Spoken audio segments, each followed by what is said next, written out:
Hello and welcome to Bittering. साथ में मिलके शुरू करते हैं जिंदगी की दूसरी inning. And when I say that, let's start the second inning of life. Vijay is exactly, have started his second inning of life, and you know that we have covered Vijay and BitCrunch in the previous podcast as well. And today for the first time, I think no second time we are meeting in person. And first time we met was 2 years back. That was in Kolkata, and then Vijay, as an individual, he has such an amazing, personality. He's so humble, and he's so humble in his approach, despite the fact that what he has achieved in life. And I just felt in love with this personality, and we were in touch. And then he came up with a amazing idea, and he said that he's building BitCrunch. And the whole idea of BitCrunch is that he wants to remove these scams and all those different kind of frauds that happen in the NFT industry, right? He is of a belief that NFTs are here to stay. Now if NFTs are here to stay, he want to ensure that people are not buying those NFTs that are being wash traded, because people are innocent when they invest and when they buy NFTs. He want to clean this space. He want to ensure that you're not buying the wrong thing. If you're saying that I bought an NFT, he want to ensure that you've bought the right stuff. The NFT doesn't have a wash traded history. It has not been shilled to you, right? And especially when these institutions, Citibank and all those different kind of big corporations, when they plan to enter into NFT space, because eventually they are entering. Citibank has already entered. Many other brands are already working in the NFT space. But if the NFT industry has to scale, in a sense that when institutions, they invest in land, they invest in gold, they invest in sovereign bond, they invest in equities. In future, they'll also invest in NFTs, but they are not sure about it. That if the one they have decided to buy is clean, because institutions don't buy shady things. They want to have a clean history of NFTs, and that's exactly the reason why Vijay just figured out this problem, and then he, with his expertise and the skill that he had in data analytics, he came up with this idea of building BitCrunch. And this was like 2 years back when he shared this idea in Kolkata, and I was like, okay. At that time, it was like more of on paper, and he was like trying to figure out. But after 2 years, after 2 years, we are sitting together, and his mainnet is about to get launched in just 10 days. So this is amazing. I mean, BitCrunch is making all the noise. Polygon, Chainlink, Coinbase, Animoca, you name it, and that brand is backing BitCrunch. So in 2 years to reach that level is something very amazing. And Vijay, welcome. I'm glad that we met in Bangalore. Thank you for this launch party. And yeah, so how are you feeling today?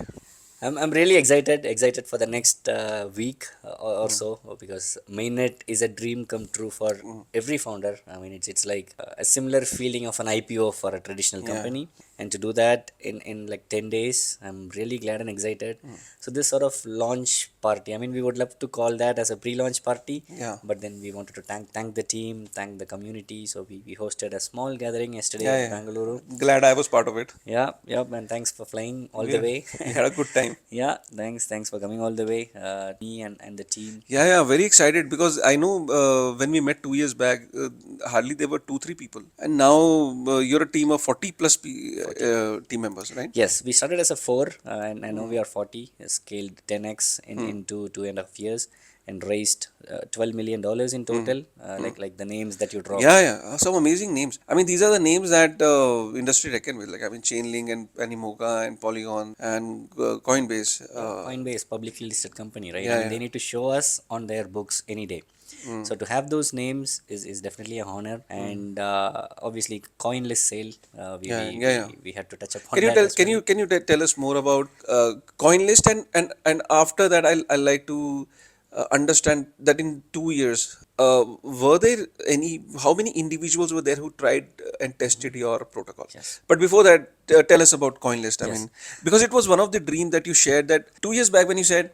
I said, okay. So what are your plans? He said, my plan is that eventually the platform will get acknowledgement from maybe Binance or CoinList. I mean, and other than big global brands should acknowledge this. Do you think that you've reached to that level and it's like a dream come true? Yeah, absolutely. It's overwhelming. To be honest, I dreamt some things, but it's like we've overachieved so far. We did a coinless sale. We closed the sale in a matter of 24 minutes. One of the fastest sale in coinlist history. 24 Right. minutes. 24 minutes. We raised close to $4 million. So that translates to $160,000 every minute. Oh, that's phenomenal. Yeah, and what's even more beautiful is our sale attracted people from 163 countries. Okay, highly distributed. Yes, and usually CoinList blacklists or prohibits countries like US, Canada, China, and other countries. And if you include those prohibited names, it's like one person in each country of the world has registered for the sale. And we are still the most diverse sales in the CoinList history. Oh, so they did provided you this analytics Yes, data. yes, they That provide this. must have been very excited. Like, Yes.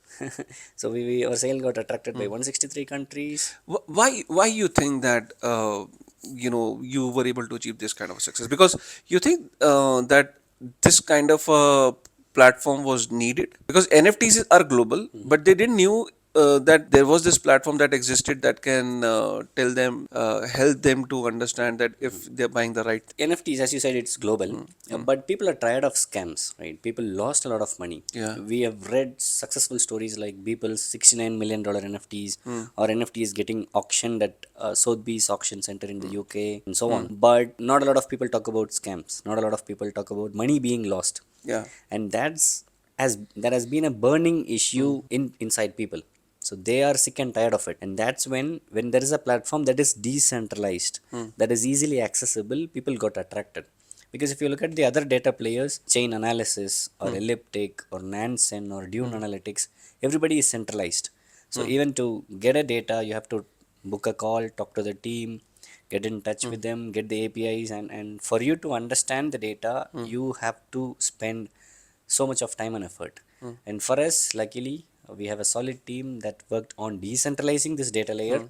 So with a wallet, with a couple of clicks, you can actually get access to the APIs, access to the data in just a fraction of minutes. Yeah, yeah, because I've myself used it. Unleash. The biggest challenge I used to hear that it is very difficult to get the data from blockchains in a real time. How you were able to do that was something fantastic, and people appreciated that. Yes, and that's why we are being acknowledged or used, trusted by some of the big Web2 brands in the space. Forget about the investors, forget about the CoinList sale. What is more pleasing for me in this such a short span of time is we have worked with MasterCard. MasterCard, everybody uses it in our day-to-day lives. I want a MasterCard, you want a MasterCard, Yeah, yeah. right? And we just recently graduated from EY, Ernst and Young Web3 program in Frankfurt, Germany, and we have received the Best Impact Startup Award from PwC, one of the big fours in Hamburg, Germany, and we are acknowledged as the best startup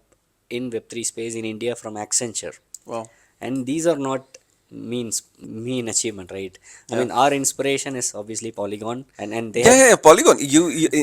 Yesterday evening, I just heard that you said that you want to be like Polygon, and you have this benchmark of even achieving that level, that you want to be like Polygon, and Polygon is invested in you, and I'm sure Yes. Polygon must be happy to hear this kind of ambition that you have. Tell me more about why Polygon inspires you to to be like Polygon. Yeah, I mean Polygon. Look at Polygon. They are massive. They are one of the big names in the industry. And what's really great is look at the brands that are using Polygon. Yeah, Look at the brands from the top banks, top institutions, top FMCG brands. Everybody uses Polygon. Reddit, Starbucks, some of the best yeah, brands, yeah, yeah, banks in the world. So to do that and to do that from here, right? It originated from where we are sitting, yeah, right? yeah, They originated from Bangalore, Mumbai, Bangalore, and then they went to Dubai, and now they are a global brand. And they have been the face of India, or face of yeah, Web3 for the Indians, right? And they have done a tremendous job, and we have grown by seeing what they accomplish. Like it's like we took the yeah. roadmap and we sort of tried implementing. And the good thing is we are not competing each other. They are a blockchain and we Yeah. are a data player. And look at all the Fortune 500 companies of the world right now: Google, Microsoft, IBM, Amazon, Yeah. Tesla, everybody needs data, everybody sells data. Yeah, yeah, Do absolutely. we pay Google? Do we pay Facebook? Do we pay Twitter? No. For them, we are the data. Yeah, yeah. We use, we post, we produce pictures, we produce content, and that's what they sell. They make ads, they make revenue. And if at all Web3 stays, Web3 become mainstream, which I arguably assume, and that's when companies like blockchains and data players will take the center stage. Right. Today, Polygon has put a road. We are just working on that, and like I said, this goes on live camera. We Yeah. would love to emulate Polygon someday. Wow. Would love to do that. So Sandeep, if you're listening to this, I mean, you should be happy about it that somebody is really trying to be, to achieve that level, trying to achieve that level. Somebody has that kind of an ambition, and I'm sure Sandeep has a great impact on your life in terms of his personality, his aura. Yes. So have you ever met him? Not yet. I will. Sandeep, you have not met him. I mean, I think you need to record a podcast with Vijay. So I'll definitely I've try. met him, and his energy is like is altogether at different level, and it's very humble. Humility is there. Whenever there are teenagers who's when they surround him, he never says if they're there for 1 hour, he'll continue to answer their questions, and that's the best part about it. So I wanted to ask you, Vijay, after this mainnet, will the story get kind of okay? Now you mainnet, you achieved what you wanted to. It was a successful launch. What next? I mean, are you one of those guys who'll get satisfied with this thing, or you want to achieve something, or you want to take Bitscrunch into altogether different domain? Tell me something more about the vision that you have not shared yet. Maybe there are few things that you've shared only with maybe your family, your family members, and what do you really want to do? I mean, after this success. Yep. I mean, startup in general, it takes 7 to 11 years to succeed. I mean, if you look at the broader picture, right? I mean, look at all the unicorns, look at all the companies that have been there, done that category. And that is where people need to realize it requires a lot of time and effort to be there. So you cannot be a Polygon right away, right? Yeah. I wanted to get listed on Binance or CoinList on day one when we met at Kolkata. We could have done it in any other platforms. We could have done it in multiple launch Yeah, pads yeah, or platforms, but we waited for it, and we waited for the right market, and that's when we listed. So everything was in our favor, right? And now the timing is good. The launch is probably gonna be good. That is what I assume as a founder. But in the long run, like I said, the good thing about the team and myself is whenever we do any big achievement or any achievement, we erase that off our minds and we start from scratch, Right. start Yeah. from day Yeah. one. Yeah. So that's the reason for having so many brands in 2 years. So, right. I mean, look at MasterCard, EY, Accenture, KPMG, PwC, Deloitte. So to work, to answer those queries, to work with them, to work on a POC, to work on a Web3 program, that has been the satisfaction. That has been said. And whenever we did that, we never stopped. We just went ahead and moved to the next opportunity. And that is exactly what we do. So today we scale on 4 chains, and we are focusing on NFT segment, which is rather a very small segment. But in the future, we would love to do the same on the ERC20 in the general token space, where we want to see what is being wash traded on exchanges, what is being wash traded as a real value, so that people really knows what token has real value, what tokens have been just. Oh, so you are saying that you might next venture is that you might enter into tokens, and you can figure out which token is being wash traded, especially the meme coins. The meme coin wave when it comes, every Exactly. meme coin is moving. So what Exactly. meme coins are having, because this is very important. I Yep. think this is next thing. I mean, with data, that's the beautiful thing, right? So I mean these kind of information tomorrow, when the regulations might turn up, they might force every exchange to have this application integrated. Maybe Yes. all the exchanges will be motivated Yes. to integrate this thing, where they can say regulator that we have the mechanism where we can figure Yes. out, we only list tokens that are not wash traded, Yes. and then if the regulator asks them how do they ensure it, they said we have Bitscrunch, maybe that kind Yes. of a thing. Yes. That kind of thing is what we aim at, because right now, Because today people give lot of reference to Chainlink for data, yes, for on-chain data, Oracle, for oracles, and sorry, not Chainlink, for chain analysis. Sorry, chain analysis. chain Yes. analysis. So the people give lot of reference to chain analysis for Yes. data on-chain data, but in your case, it will be like a real-time integrated within the exchanges, maybe DEXs tomorrow, Yes. where the wash traded tokens are automatically filtered out, Delisted. Right. delisted. Yeah. Yes. Today, they take actions after something goes wrong. After the founders are caught red-handed, after the founders rug pull, or when there are issues with privacy coins, right, like Monero and so. That's when exchanges tend to be reactive, but we want them to be proactive because it's a lot of money involved, right? Even a smaller token that gets launched goes millions, and then what happens if it dumps, right? That is exactly what we want to move ahead, and with the team that we have, I'm sure we could do that. And because data, with data everything is possible. Look at Google. They have YouTube, they have the search engine, they have Gmail, they have maps, they have whatnot. I mean, that's why they rebranded to Alphabet. That means A to Z. They have everything from A to Z, and that's exactly what we can provide. We can provide accountancy applications. Our data could help them figure out what's the real value, what's the fake value, what has been the red flags, what has been the real assets, right? And we have data from Polygon, we have data from Ethereum, and all the publicly available blockchains. So that means we don't focus on one chain, right? We focus on multiple chains, and we also take brands along with us, right? Whatever brands that use Polygon, we get their data as well. So indirectly or directly, we also work with brands in the future. And for brands to step in, they need credibility. They need to know if it is real or fake. And that's what I foresee as one of the biggest potential for Bitscrunch. And yes, chain analysis is the name in the market, but they are heavily centralized. That's where we differentiate ourselves, and with the love and affection of the community, I hope chain analysis would work on top of us. That's what we also aim at. We want to use their data, build on top of what they built, and they want to build on top of what we build. That's the decentralization factor that we are providing. Right. And I believe that will happen sooner or later. That's amazing. So, Vijay, how do you see yourself in another 5 years, 4 or 5 years down the line? You want to take Bitscrunch to, as you said. I mean, are there any plans other than Bitscrunch as well in life, or you gonna stick to it and take it to the next level? How do you look at this? It's too early to comment on whether this will be my only brand as of now, because I'm a first time entrepreneur. I have navigated a lot of wins building Bitscrunch. Would love to use this experience to build something on top. I'm not sure if it is a standalone project or something, but would love to be the Elon Musk of crypto. Wow, great! Wishing you all the very best.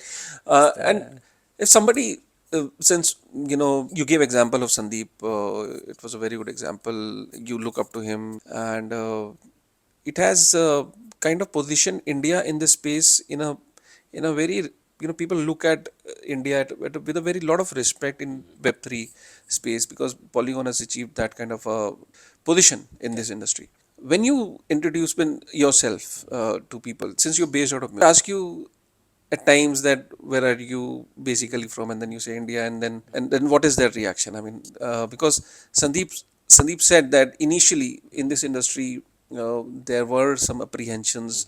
It was difficult to break through that that mentality. But now, how do you see? I mean, you feel good about it that once you say that you're an Indian, build something, and that is really going to disrupt in future. What is the Yeah, at the beginning there were few hiccups here and there, because back then when we got funded, when we got backed, even Polygon was a growing company, right? Back in 2020, 2021, they were about to raise the big round that they announced, right? So we, I mean, obviously as an Indian living in Germany, that has a slight edge, right? I have been there for 10 years. But whenever I say I'm an Indian living in Germany, I always take pride in saying that. And I see people that they acknowledge Indians because of Polygon. Obviously, they have done a massive help to so many founders like me, right? And whenever I say that, Polygon and so on, so that they have become a global brand, which is massive. And knowingly or unknowingly, they are helping so many founders like me to raise funds. So that's the beautiful thing Polygon has done, and I wanted to also do the same for other founders that are coming up, right? I mean, how many founders can Sandeep handle? How many founders can Polygon handle? So they need a helping hand, and we would obviously love to join the name of Web3 for India in the future. What was your during the test net? I mean, when in these 2 years, how many people kind of interacted with the protocol, and number of people they tried using it? I mean, if you can just give some numbers. So in testnet, in just a matter of close to 6 to 8 weeks, people made 450 million queries, right? Each and every query means you try to get a data from the database, and there were close to 10,000 node operators. So node operators share the load of data. So we are like the graph protocol, where data is being decentralized, and right now we are at the phase one of decentralization, with APIs being decentralized. So by that I mean, you might have seen Yeah, unleashnfts.com. yeah, Alicia. That's the platform, and whatever data that you see is decentralized. So it comes from node operators taking load from different regions, from different geographies. So it's like several more than 100,000 plus users were put to test on testnet, and we have had a few hiccups here and there, and we optimized it, and we are now gearing up for the main. So that's already a massive number to look up to. Right. Great. I think uh, this is like phenomenal, and we have covered BitCrunch earlier as well. I think not just once, twice, thrice, I guess. Please do watch out for those old videos as well in case you're trying to get into deeper understanding of what BitCrunch is. But all in all, I think it's a really a privilege. As you can see that, his personality is very humble, and, his mission basically is to help founders from India want to be like Polygon, want to achieve, what Sandeep has achieved, want to help him out maybe simultaneously. And that's the best part about Vijay.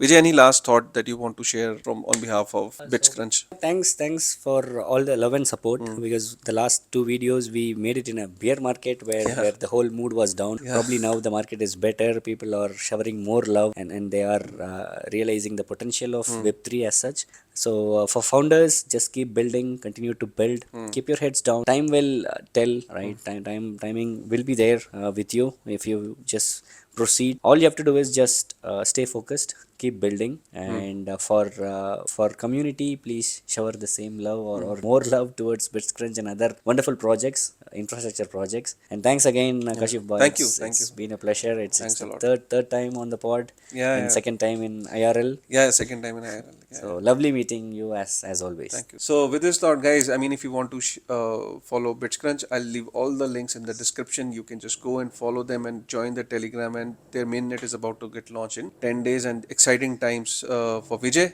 And wishing Vijay all the very best. And till then, next time, thank you.